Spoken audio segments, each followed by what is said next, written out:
Ken, welcome to the show. Thanks for joining me. Hey, thanks so much, Mike. Great to be here. For people that, we did an interview on your show, so I'll make sure to link that up in the show notes, guys. Cool. Make sure to go show Ken's show some love, the Leaders Lab. But dude, for people that don't know you and your journey, give us the spark notes. You know, who you are, where you coming from, what are you doing now? Yeah, so currently own a company called the Leaders Lab, mainly a talent acquisition company for leadership, and we run a podcast by the same name. But kind of the growing up story, and I'll give you the high level, and then we can go where you want to go from there. But as a kid, was always, I would say, kind of a leader by default. Not always for good things. I mean, sometimes the guy leading us into trouble, but kind of that guy that everybody went like, "What are we doing?" It's Friday night. Like, what's happening? And from there, I Yeah. went into the military, not because I wanted to, but kind of because I had to. College wasn't really sinking in for me, and took that route. That led me to get some discipline, which got me onto some entrepreneurial journeys. And ended up building and selling a company in my 20s to a Fortune 500 company, and then going to work for them for a while. And then getting back out of corporate and into what I'm doing now. So I've kind of had this mix of corporate leadership combined with entrepreneurial leadership. And I would say the common thread, yeah, has always been leadership. Okay. And the last few years has been one of quite a bit of growth. We're looking for our company to make the Inc. 5000 this year. So That's awesome. That's yeah, awesome. So before we dive into your story, I want to clarify on the Leaders Lab. So you're basically like a headhunter of sorts, yeah, talent acquisition and placing people within organizations. exactly. So like perm placement for executive hires. So we have one part of the company that does all, like I'd say mid-level leadership into Fortune 500, which is where I used to be. So that just kind of, that's the space we play in. And then I Yeah. do some one-off stuff for 7 and 8 figure and 9 figure entrepreneurial type companies, normally pre-IPO. Um, uh, Private equity money, that kind of thing, where we'll do some higher level spots. So, Sweet. CTO, CFO, CEO. On the personal side, believe it or not, dude, because I don't even know if you've been on the planet this many years, but yesterday was my 36th wedding anniversary. Dude, And that's so yeah, awesome. Congrats. yeah, thank you. And so we've got 2 kids, 3 grandkids, got a whole So clan. We got married really young. My wife was 17 and I was 21 when we got married. oh wow. Yeah. Dude, 36 years. I'm going on like 9 months right now. So I don't even Yeah. Well, when when did we you do talked, our interview? I think you had just gotten married or you were just about to. It Yeah. was sometime last year, I think. Yeah, dude, that's so funny. Yeah, that's Yeah. crazy. 36 years. I have not been on the earth this long. Um, Yeah. I wasn't even an idea 36 years ago. I So, was I was coaching a group in Newcastle, England last week, and I remember, first half of my career, it seemed like I was like the young guy in the room. I was kind of yeah, a fast tracker, and now I'm like talking to these groups, and I'm like, damn, like a bunch of you weren't even alive when I got married. yeah. So it's all good though. Yeah, it's so funny. So we work with a lot of our guys, all of our clients right now come from the door-to-door world, and that Uh-huh. industry tends to be very young. Like I Yes, learned really quickly that our average client was probably like 23 years old, that making makes sense. 5 figures a month, like doing really well. Um, and I'm like, I've never felt so old. Like Right. working with these guys and girls it dates me way more than like the grays in my beard do, Sure. like it's hilarious. So Well, I uh don't think there's too many people when they're 30 that go like, you know what, I've never tried before is door to door. Let yeah, me pick that up at 30 or 40 years old. Like you don't see very many people doing that. That yeah, is kind of a young man and young woman's game. yeah, I would agree. It's like it's almost the same. It's similar to like jumping off the cliff and trying to figure out how to fly and build your own company. Like I did Yeah. it. I left corporate when I was 28, I think, and 27, 28, somewhere in there. And I had no responsibility. I Yeah. was single, I had no Yeah. family, no kids. Like my only bills were the things that I was taking on, which was typically like rent and my personal development. right? Yeah. So it's way easier to take that leap. And I feel like it's a similar paradigm in the door-to-door world. Like you're diving into commission only, you're often traveling for it, right? So like it's the new age traveling salesman. So dude, Yeah. Yep. yeah, And so many people can't take that risk. You're talking about the entrepreneurial risk too of doing it. It's kind of interesting. I mean, I think one of the main reasons that you don't see more corporate people, do it is they've got a lot to lose now. yeah, Right. I mean, they're making 250K a year. They've got benefits, they've got stock options, they've got whatever. And like that becomes a whole different ball game. Like you're not just going to go open your little ice cream shop and hope it works out. You know what I yeah, mean? Like, yeah, yeah. whole different thing. Completely agree. You got to really hate having a boss if that's the case. You're Totally. walking away from a quarter mil to do that. Um, Totally. well, dude, take me back. So, obviously you mentioned that leadership was kind of the common thread in pretty much everything in your life. Um, Mhm. Obviously you're in the talent acquisition space now. You had built a company prior to that. Like the company that you built and sold, was that your first gig, or did you have like more quote unquote job before that? What did those early years of your quote unquote adult journey look like? Yeah, I think one place, as I listen to your podcast and stuff too, because I know one thing I really like about your podcast is that people don't try to just give the highlight reel. I mean, I feel like you get people I that don't are, let them. yeah, I mean, which is good. I mean, because, Yeah. who wants to have a talk about just all the sunshine and rainbows, Yeah.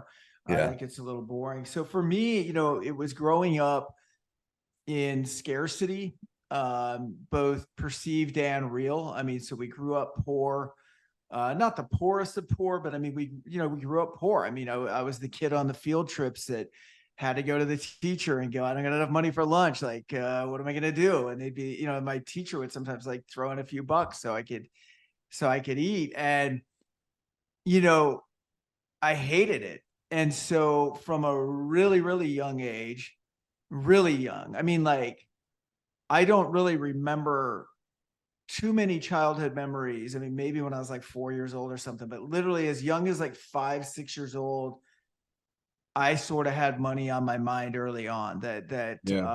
that it was somehow gonna rescue me, that it would somehow be the bridge to happiness, out of that situation. And so growing up, I had lots of jobs because we didn't have money. So the only way for me to get money was to work. So I did all your typical and some non-typical, kind of kid stuff. Paper routes. I remember we had a neighbor that had a bunch of apple or a lot next to us that had some apple trees on it. I'd go pick all the apples, stand on the corner, act like they were mine. Neighbor didn't really care. I'd sell the apples, make money doing that. Repackage baseball cards, like anything I could do to make a buck. I mean, I was just kind of a hustler, and I do well in my jobs too. So like by the time I was 15, 16 years old, I was like running a restaurant that my sister got me, not running it, like when I was on shift, I was running it. I was in charge when I was there, Yep. So, um, but I also, like I said, I was also kind of screwing up. I was getting involved with alcohol and smoking weed and doing things like that. And I eventually just, nobody was coming to save me. So I had to join Yeah. the military. I just had to do something crazy. But what happened with me when I got out of the military, I got the discipline I needed. That's when I started that first company, almost right away. I mean, it was within a few months of leaving the military.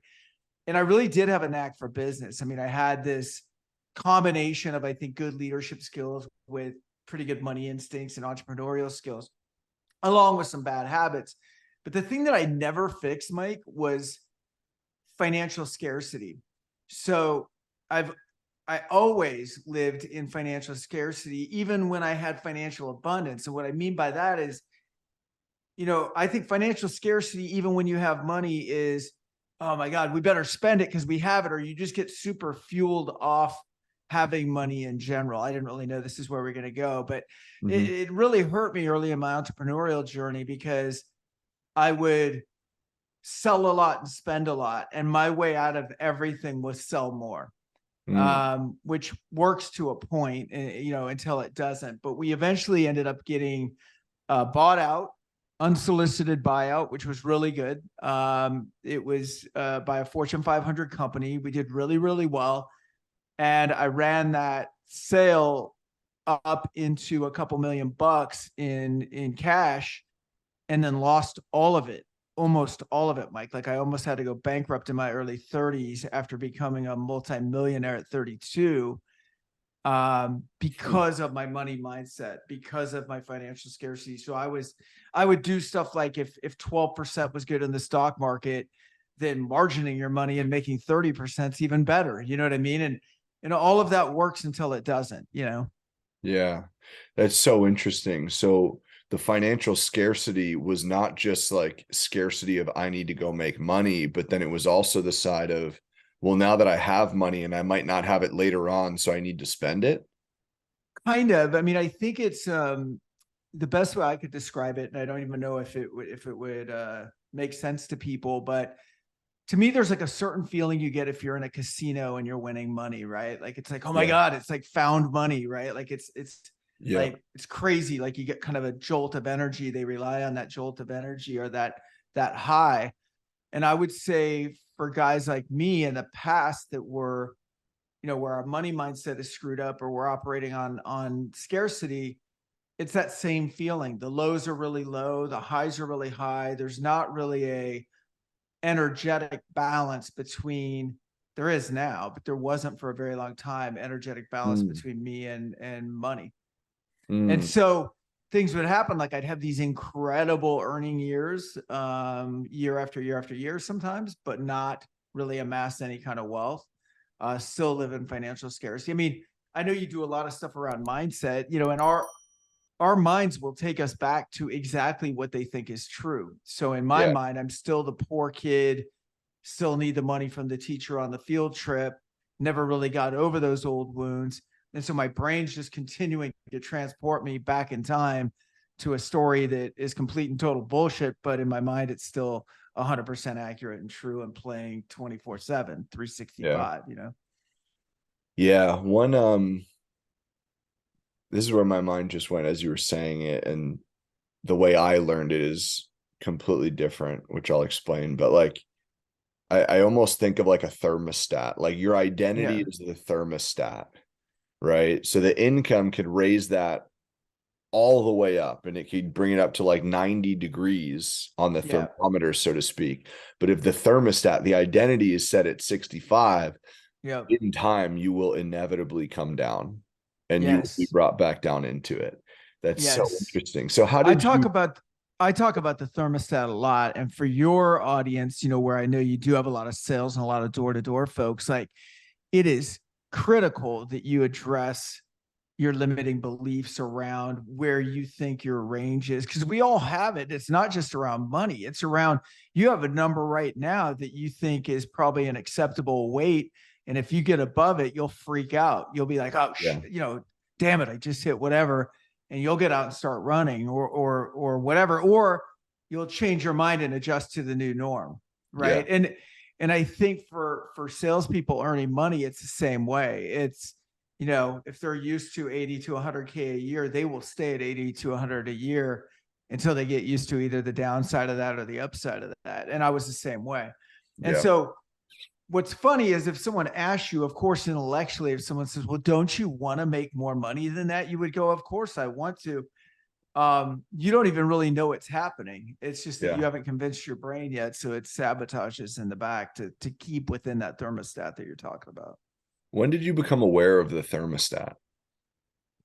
So when I got out of the corporate world, which is about 10 years ago, I was not happy. My identity was shit. I was drinking too much. I had lost this corporate gig that was, you know, I was overseeing 1,000 people. I oversaw hundreds of sales reps.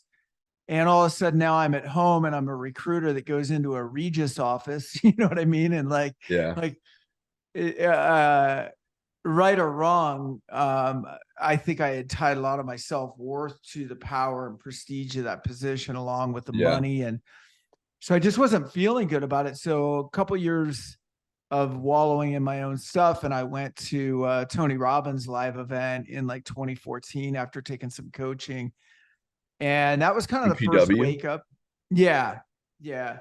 And that was the first kind of wake up around all of this. And then I started diving deeper. I'm in leadership with Tony now. I'm a trainer for Sweet. them. But yeah, and so, but you know what's really funny, Mike, is like for years I was aware of it. Like for years I could convey my financial scarcity to you and still not quite get over the hump. Like sometimes Yeah. it just takes a while. Like, I mean, I think the first step for anyone is understanding where their limitations are, where they're accepting their life. And again, it's not just money, it's all areas. It's the shitty relationship when you deserve more, but you're settling for less. It's the body that you want versus the body that you have. It's the money that you have versus the money that you should have. And so it's any area. For me, I just happen to get really stuck in money and really hung up within that thermostat that you were talking about. Yeah. Money was a big hang up for me early on as well, like pre-leaving corporate. It was actually Life and Wealth Mastery down in Fiji with Tony where Oh I yeah. started to unpack some of it. Um, and I think, I mean, I don't think that you ever like fully solve these things. I think it's something that you always kind of work through, and I'm sure there's a lot of stuff that I'm still actively working through. But for me at the time, I was just telling stories that weren't true. You know, Right. I wasn't making a quarter million in corporate, but I was making a healthy six-figure salary as a senior engineer. And like my Sure. mindset was, I have to replace that income in order to Sure. take my business full time, which was factually incorrect. Right. Like my commitment leaving Fiji was I put 2 hours on the calendar for the day that I got back, which by the way was wildly challenging to like do all the math of like the time zones and whatnot and figure out Mm-hmm. when I was going to get back to Jersey where I was living at the time. And that 2 hours was just to get super real on my situation. Like, what is my exact monthly nut? Like, how Right. much does it cost to live per month? And how much money do I have? And how many months of money do I have? And is it feasible? Like, is that number north of 6 months? And if so, then I can probably leave. And that was my reality. I put my notice in 6 days later. Um, but if it wasn't, like, I could build a game plan, you know? Right. Right. I think the money stuff is really, especially for salespeople. Like you don't get into sales because you just like want to coast. Like Right. it's not worth the stress. You get Right. in And because you want to solve something. well, I think the reason it never ends is that hopefully we're getting better, right? So if I'm a Yeah. sales rep and I've never made 100 grand before, and there's some mental conditioning I need to do around that, there's all kinds of stuff I can do. One is to surround myself with one of the best things you can do is find a mentor and model them, right? So who's the Yep. guy that just hit 100 grand on our team, and what the heck is he or she doing, and how can I model that? And and you do that, and you do some of the mindset work, and you work on your thermostat, and then you get there, and that's great. But maybe after hanging out at President's Club or at 100K or whatever for a couple of years, maybe that's not enough anymore. Yeah. And it probably isn't, because we are growth machines. I mean, we typically want to grow. And if you're truly like a hunter style sales rep, you recognize that growth in yourself. Like you need more. Like you've got to be fed. It's not just the money, it's the challenge. It's the what do you got to do to become that guy? What do you got to do to become that girl? And so um, I think it's a really cool thing. But I think I would look at it as going up a spiral staircase. You know what I mean? And like with a floor in between each one. And it's like what we're Yeah. doing right now might get us up that first spiral, but now it's like, okay, now we're here. Now we got to regroup. And so I've been on this really good path myself, I think, for the last several years of getting in bigger rooms, adjusting the thermostat, and then working on it. But for years, dude, when I say years, I mean, I might be able to count it by decades. That thermostat was kind of jacked up, for a couple of decades, I think. Yeah.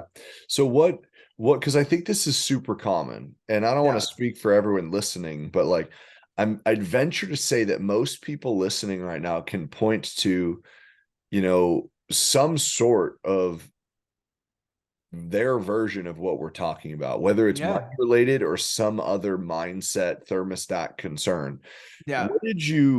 What were the steps that you took early on? Like, obviously, you mentioned you were aware of it. So that was the Right. first part, like uncovering it. For me, that was massive. That was like, Right.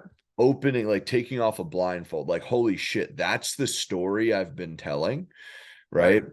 But once you became aware of it, that being the first step, what were some of the other things that you did that really helped you, work your way through a lot of these pieces? Because to your point, you went from multimillionaire at 32 to almost ruining all of it, or almost like Yeah. losing all of it. So what Which did by that the way, journey look which like? by the way, you would think by becoming a multimillionaire that you would do a lot to shatter the old image, Yeah. which I kind of did, or I thought I did temporarily. But then when you lose it back, it's like Yeah. the universe telling you, at least in your brain, it's like the universe telling you, like, see, like, you didn't belong here to begin with. Like, what are you Yeah. doing? Validates the imposter syndrome. Validates the imposter syndrome. Exactly. So, man, for me, it was a lot of stuff. It was all the Tony Robbins work, really taking a look at it. And then ultimately, I don't know if this would work for everybody or not, but I tried lots of different things. And so one of them was, a lot of people are aware of doing like affirmations, incantations, that kind of thing, Hmm. which I don't love talking to myself. I just feel goofy sometimes doing it, but Yep. I don't mind like listening to something on record that's going to be like somewhat subliminal in the background. And so there's this lady named Marissa Peer, who's a hypnotherapist out of Australia, like one of the most famous ones out there. She had this whole program on like financial rewiring. And I'm Yeah. like, why not? And by then I was actually in okay shape. This was just like a few years ago, but we were starting to like try to like level up our business, take it to the next level. And I'm like, well, this won't hurt, because again, like you're on that spiral staircase. You're trying to always improve it. So This is it the was Black really funny. City. I'm like looking up her Instagram. I recognize the Oh, name. This is Marissa, and her last name is, yeah, that's her. That's got her. it. I think Yeah. I saw her on like Lewis Howes or something like that. Yeah. She's been on tons of stuff. She's been around Yeah. for a long time, but she'll, so she'll, you know, technically you're supposed to be under hypnosis or asleep while this is going on, but I'll listen to it at the gym or whatever. I mean, to me, it's just this information being played in your head. So it's, just saying things like, you always provide value, you always provide more than you ask for, and then you know to ask for what you're worth, and da da da da da, and it just keeps going. And I remember at first when I'm listening to it, I'm like, oh Jesus, if my friends back home saw me, I'm like a hippie new age weirdo or whatever. But I did notice like this feeling of like calm around money, not Mm. not excited, not excited, not so much worrying, not so much charged up by it, just sort of calm. And I think that's the zone with money, at least for me to be in, is this energetic back Huh. and forth with it, where it's just really not try to eliminate the emotion around money. So many people have a emotion around money. I was just at a seminar last week. That's the one I mentioned to you out in England. And I'm coaching these people, and I really notice now that my mindset around it's a little bit better when someone has scarcity around money, because they'll say things like when they're getting ready to hire someone, scarcity would say, what if it doesn't work out? Yeah. Right. I mean, that's the first thing they go to. What if it doesn't work out? What am I going to do if it doesn't work out? Yeah. And abundance would go, oh my God, we're going to do really well because it's going to work out. And then somewhere in between would say, well, it may work or it may not, but we'll be okay. And that's kind of where you want to get to. I don't think you want to have this crazy abundance. Everything's going to be all right. Let's just, buy the secret and hope for everything and it's going to show up. I don't think that's necessarily a healthy mindset either. I think the mindset is, we've looked at all of it. This is the right thing to do. We're going to be okay. It's just money. It comes, it goes, and it'll come back. Right. So Yeah. if today's not the time, then so be it. Yeah. Yeah. I like that. It's like in between the two extremes. I think there Yes. is a lot of value in being that eternal optimist, but it can't be without having some sort of plan B, in my Right. opinion. Right. That would Well, just because be otherwise you'd more always risk risk it mitigation. all. Yeah. Yeah. Otherwise you'd always risk it all. Otherwise it would be like, well, we've got 10 grand, to back a new sales rep, and that's all we've got, which means they've got to hit it out of the park going out. Yeah. That's not really a responsible decision, right? Like, so you don't Yeah. always want to be an optimist. Yeah. And I guess in theory, like I'm open to the idea that like absolutely being all in to that spectrum, pure abundance, like that very well may be the answer as well. But then the question becomes, how many people can actually get there before they start questioning it? And if they do question that, they're not at 100%, and then they're only at 95%, and then they increase the likelihood that things fall apart and they have no plan B because they were half in, half out, instead of staying neutral the way that we're talking about, where you have Right. both sides of it. Well, and I think it's smart to look, everybody kind of bullshits themselves to whatever they want to think or feel at the time. But I think as leaders, or even if you're just leading yourself, I think you've got to see things for the way they are first, right? Here's where I stand. Like you coming back when you decided to quit your corporate job and go solopreneur, like, what is it really? That's what you did. You had to come home. You had to get real with yourself. What is the actual scoreboard? Not like, what do I think? Or, what's my opinion on this? Like, what is it? How many, and you were very specific. How many months do I have? How many this? So you see it for what it really is before you can see it better than it is, right? You got to see it for what it is. And then you can be the optimist. You can go, well, I know where I stand. I know how much rampway I have. And you know what? I think we're going to exceed my projections, but I know where I stand. Right. Yeah.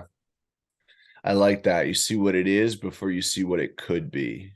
I think I'd be changing that of how you said it, but because the optimists sometimes won't look at what it really is. They don't even want to see what it is, because sometimes when we look at our business right now, maybe it's bad news. Maybe we didn't really want to look under the hood of that car today, right? Like, but you have to see it for what it is in order to make something better, right? So where am I? Where do I stand? It's extremely important to get clarity for anyone in individual contributor sales that's listening in. That's huge, because sales reps bullshit all the time. Like, they'll talk about the deal that hasn't come yet or whatever, which is cool. I get it. But you also got to be clear on, look, I'm at the best sales reps I've ever met in my life, Mike, and I'm sure you too. When I meet them and I ask them how they're doing, like versus quota versus goal, I haven't even finished asking the question, and they're giving me the answer, right? Like, they know their numbers like nobody else. And those are the people also that when I run into them, I could be like, we could have a fiscal year that just started like one day ago, and I'll be like, that guy's going to President's Club. I just know because they've got the mindset around it, and they don't have more IQ points. They haven't been to a different sales school. They just have a different mindset. Yeah. So good. So good. So as you become aware of this, you start to rewire through some of these audios. And I'm sure like being in the Tony world was massively supportive as well. What did it start to look like as the tide started to turn? So you sell the company at 32. You mentioned that you kind of like moved your way out of that company after a couple of years. You move into the recruiting realm. You're in a I was actually in corporate. Sorry, not to interrupt, but I was actually in corporate for like 14 years. So I was there for a long time. I had a whole career. Oh, wow. Okay. Like a VP at the company. Was it like at the same company that bought us out? I ended up getting promoted like 8 times, ended up being a VP and oversaw like 1,000 people with them. So when did you leave? 2012. And that's when I got into recruiting. What's that? What prompted that? Cool. We're on the Mike show. I'll be honest. A drinking incident. So like I got messed up and said the wrong thing to the wrong person while drinking and was showing the door, basically. And you want to talk about your money mindset getting messed with? That was in February or March of 2012. And that same year, I had, in today's value, over 7 digits of stock options appreciating that just are gone. Like, if you get asked to leave a publicly traded company, you're unless you work something out, you're not vesting your unused options. So yeah. So again, this theme just kind of replays early in life. You got the company, you sell it, even though my spending habits were bad and all that, still built something worth selling, sell it, lose it in the stock market, but still have the big job. Use the big job to sort of build some money back, only to kind of have another catastrophic event, take it away, self-imposed catastrophic event, but it still existed nonetheless. Yeah. Wow. And Okay. that's why I needed the Tony stuff a couple of years later. As you can imagine, it was sort of two Yeah. times to the 7-figure club, both times blowing it up in pretty spectacular fashion, you know? Yeah. Yeah. And at that point, had the money mindset stuff been dealt with, or was it No, still got it? So it just compounded the problem, I'm sure. no, in fact, I should have been worth a lot more. I went the other way by then. I was super conservative, like wouldn't invest anything, or if I did, it was just like a very small amount of my income, you know. So I went from like Overcorrection. overcorrection, you know, and again, it's the emotions that are tied to it, right? It's the why be so emotional about it? There's just a, you know, it's an energetic thing, really. It doesn't need all this emotion. You just need to kind of get out of the way and let it do its job. But I was Yeah. super emotional about it. Yeah, I can imagine. I think most people listening to that can probably imagine that that'd be an emotional time. Yeah. So at this point, you move into recruiting? Yeah. So I had always had, you know, again, my entrepreneurial mind. So I had like different business ideas going in the back of my mind. And listen, it was probably time for me to exit corporate. I just wouldn't have done it in that exact way for Yeah. sure, especially Maybe with the taking a stock different options. route. Yeah, I think I would have given it 6 months and maybe something a little more eloquent, but you know, it is what it is now. Yeah. And so I went into recruiting immediately. My old company became our first customer and started working with them right away. We still do to this date. They're still our biggest customer. So everything landed where it was supposed to, but it was pretty challenging back then. Yeah. Wait, so the company that you had exited from became your client? So the bridge wasn't completely burned. It was just burned enough No, for you to be I think they were sad that they had to let me go in that fashion too. I didn't leave them a lot of choice. I mean, I picked a fight with a guy who called HR before, you know, before the next morning even began, right? Like there was nothing he we could forced their do. Like he the forced their cat card. cat was out of the bag. Yeah. I messed up. I mean, I knew it. I was just sort of like when they sat down to have the talk, I was like, yeah, I'll bolt. I'm not going to make it tough on anybody, but I'm getting into recruiting. I'd like to work with you guys moving forward. And so we did. Sweet. Sweet. Yeah. Okay, awesome. And uh I love the part where you're like the ego hit of just moving to the Regis. That was my first office Oh too. yeah. Yeah, Yeah. it's a So little shared that's co-working literally, so space. now that you know the whole story, so it's like I'm Big Ken. I've got thousands, or I'm sorry, not thousands, hundreds of sales reps and leaders that report to me on like a Monday, right? Yeah, Like, and by like in a VP title with a Fortune 500 company, and like about a week or 10 days after that, I'm a dude renting one office at a Regis, hanging my shingle on the door, designing a logo on like Vista print. You know what I mean? yeah. Like, so it was a pretty rude awakening. Uh, you know, like I said, one that needed to happen in order for me to get to where I am now. I was sort of burnt out with the corporate world, but again, if I was doing Yeah. it by design, there's definitely some things I'd do different. Yeah. How valuable, because you've had a couple, I mean, we've talked about a couple examples of these lessons and the money mindset stuff.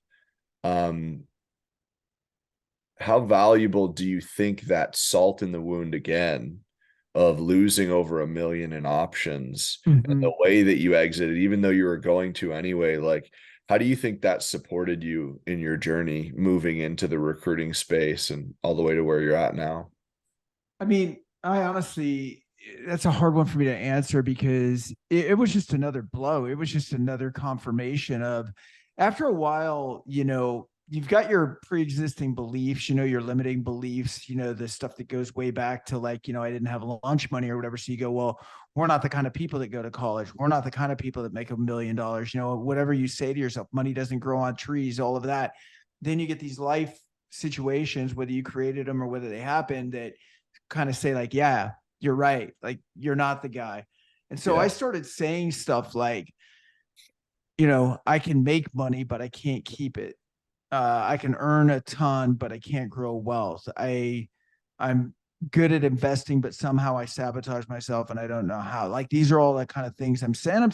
I'm saying these almost out loud at a certain point because I can evaluate a company's stock chart like crazy and kind of tell you where to put it. But there's so much emotion behind when you move money, how Yeah. you move money, and leveraging money that's where I would blow it. It wasn't in the analysis, it was in the execution. And um, so it was just another. I don't know. I have a mentor that says that the universe will keep giving you the same lessons until you learn them, and so that's how I look at it. You know, like Yeah. I was like, really, Jesus, you know, like I Yeah. must really have to learn this lesson pretty bad.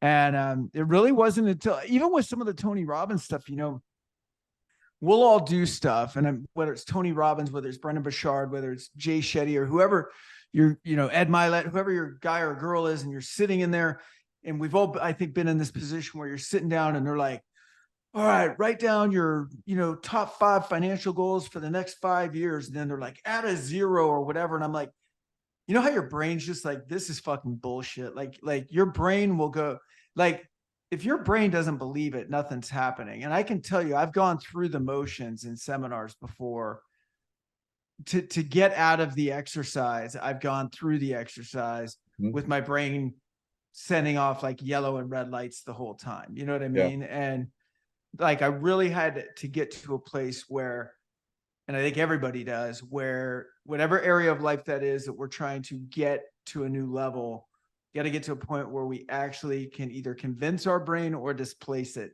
right? And let our soul and let ourselves take over. Yeah. Yeah, I agree. I can't remember what book it was. One of my mentors sent me a book, and it was like an old school, like kind of like James Allen era, uh, Mm-hmm. like old school uh, thought leader. Let me see if I can find it quickly. Uh, and it was basically around that self-talk, you know. Uh, come on, come on, come on.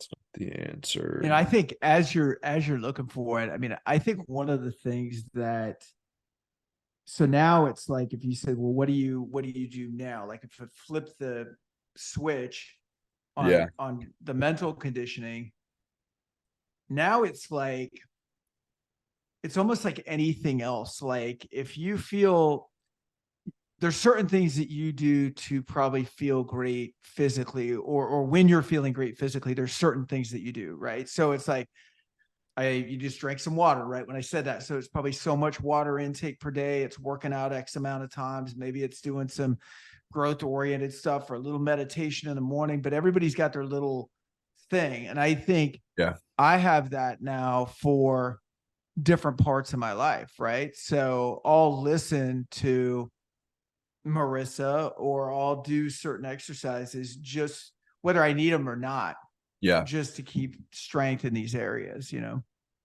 yeah, which is so important. Like it can't be understated. I think so often we do the thing to get the result, and then we move away from doing the thing because we're like, we've made it. Totally. And Totally. how often do people stop doing the very thing that got them to the dance in the first place? We've Totally. all done it, you know? Um, Totally. How does Elon Musk, you know, I don't know what he's worth these days, but, you know, $150 billion or something, whatever he's good worth. amount. Yeah. Yeah. You don't think there's something going on mental, regardless of like, you know, his inventive mind and all the things he can create from a money mindset standpoint, there's got to be something going on in his head, because I know for me, I'd look at it and go, what's he working so hard for? Right? Like, Yeah. chill. Like you can just chill out now. So there's Yep. something going on at each level.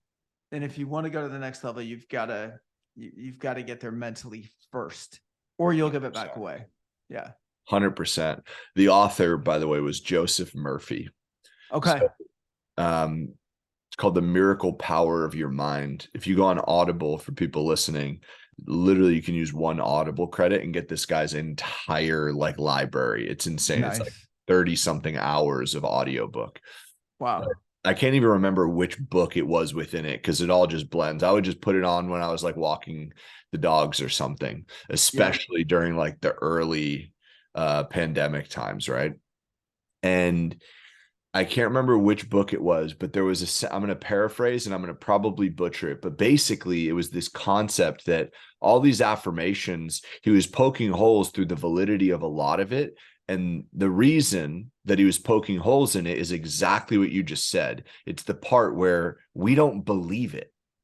It's like, Right. I'm rich. I'm rich. Like, no, you're not. Right. So Right. the concept was changing these thoughts by a couple words and re-architecting them such that there's enough ambiguity. That might not be the right word, but like it can loosely apply. It opens up our mind to thinking, oh, that could be true, Right. right? Not I'm worth 10 million. You're not worth 10 million. Right. But like maybe that then becomes every day I pursue the version of me that can become that. I Whatever it love is, where that. it opens the door. And for whatever reason, that stuck out to me so powerfully.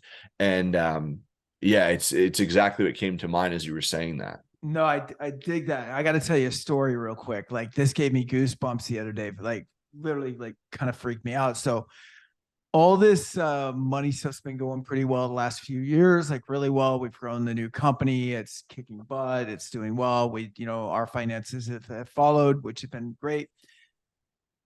But COVID was tough in the Yeah. recruiting world, right? So we just kind of Yeah. ceased to exist there for a little bit and then started coming out of it. And around this time, maybe April, May of last year, so 13, 14 months ago, there was this house. My wife and I were starting a house shop, and there was this house not too far from, I think, where you're originally from, uh, kind of in that Montclair, New Jersey area. Didn't you used to live by there?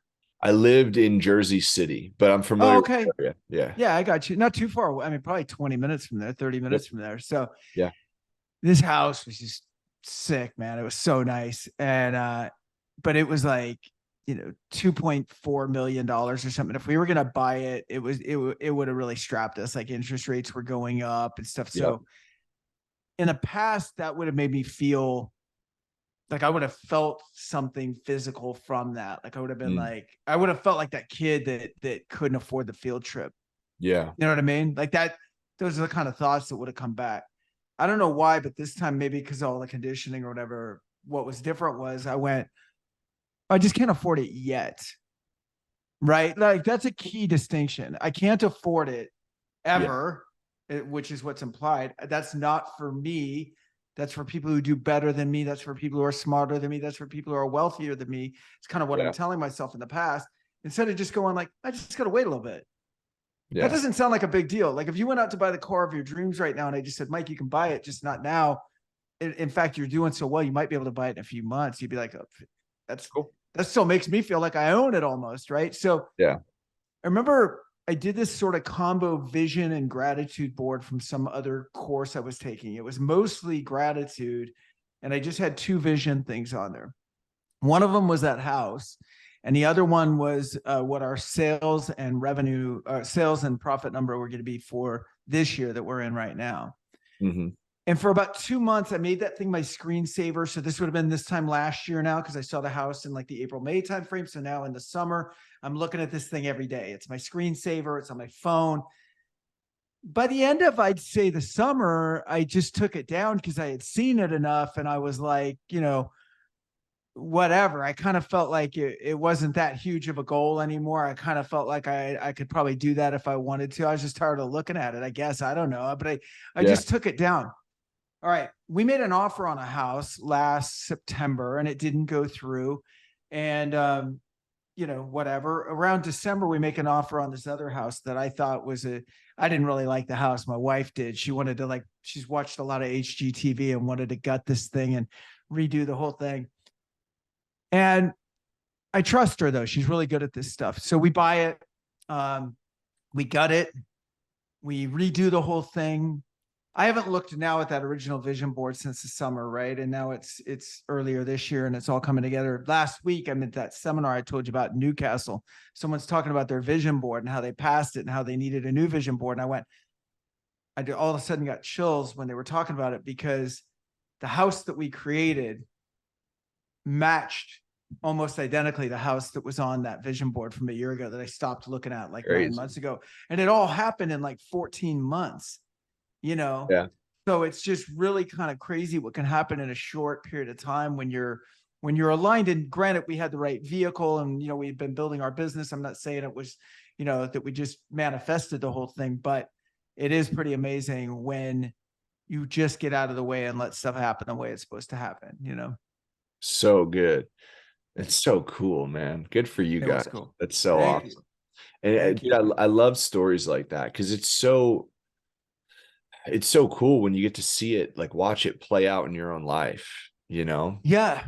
Well, and you start like when you have kids and stuff, and I know you just got married, but the baggage that we have that we don't resolve, we're gonna pass it on, man. We just are, because they Yeah. idolize you, they look up to you, they want to follow in your footsteps, and they do, and they take the good stuff. They also take a lot of the bad stuff. So to me, kind of beating the finance stuff, a big part of it was to generationally change the way that our whole family behaves, because my wife Yeah. grew up with some of that scarcity as well.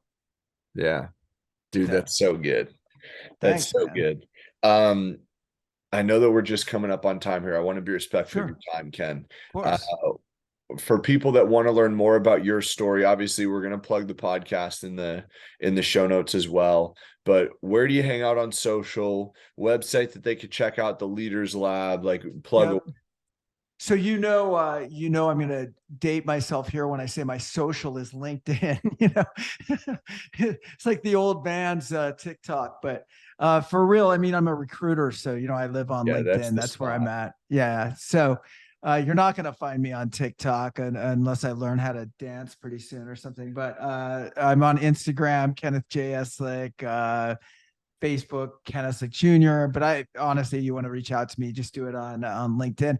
Never really trying to pump the recruiting business because it's very niche, to be honest with you. So we only really work with B2B Fortune 500 companies or the occasional smaller pre-IPO company that needs a C-suite type person. And, we do those. We'd love to have you listen to the show. If you like Mike's show and these kind of talks, these are similar kind of talks that we have. And I aspire to ask questions as good as you do, brother. I've enjoyed it. I appreciate that. Well, guys, we'll link all that up in the show notes. Get connected, show some love, all that fun stuff. Ken, last question I have for you, dude. Yeah.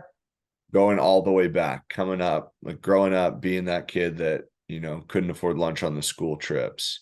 Yeah. And moving into the entrepreneurial scene and post, like, let's not step over, like all the hustling growing up, right? Picking Yeah. the apples, selling that stuff. Yeah. Moving into the restaurant, right? 15 years old, basically running the show whenever you were on shift. Starting your company and eventually exiting it, working in corporate throughout 14 years, the first dip of the 7 figures, right? And then having your exit, the second dip of the 7 figures, moving into the Regis office, building up the recruiting business, all the way to where you're at now, thriving business, thriving podcast, and literally architecting your dream home unknowingly to identically match your vision board, right? This entire window. What's been the biggest lesson that you've learned that has yielded the most results and had the biggest impact on your life and in your business? Ooh. I would say it's an old saying that I got from somebody, I think, but never leave the scene of a decision without taking action. And so to me, it's all about taking action. If I would have, you talked about a few minutes ago, using self-help or whatever almost as a prescription to something that ails you at the time, right? Like sales are tough right now, I'll go turn on the Zig Ziglar book or whatever it's going to be, and instead of just going like, look, I've got an issue here, let me attack it and break it apart. And had I done that earlier in life, and listen, no regrets right now, I love where I'm at, but this stuff didn't need to exist for decades and decades, right? This money mindset, this scarcity mindset, whatever you want to call it. And I think the reason I don't mind talking about it is because if I could save someone some years, that would be awesome. So if you know you got to do something, do it. Be stronger than I am and do it. There's people here to help. I love it. Ken, thanks for joining me, brother. Really enjoyed this. Thank you, man. 100%.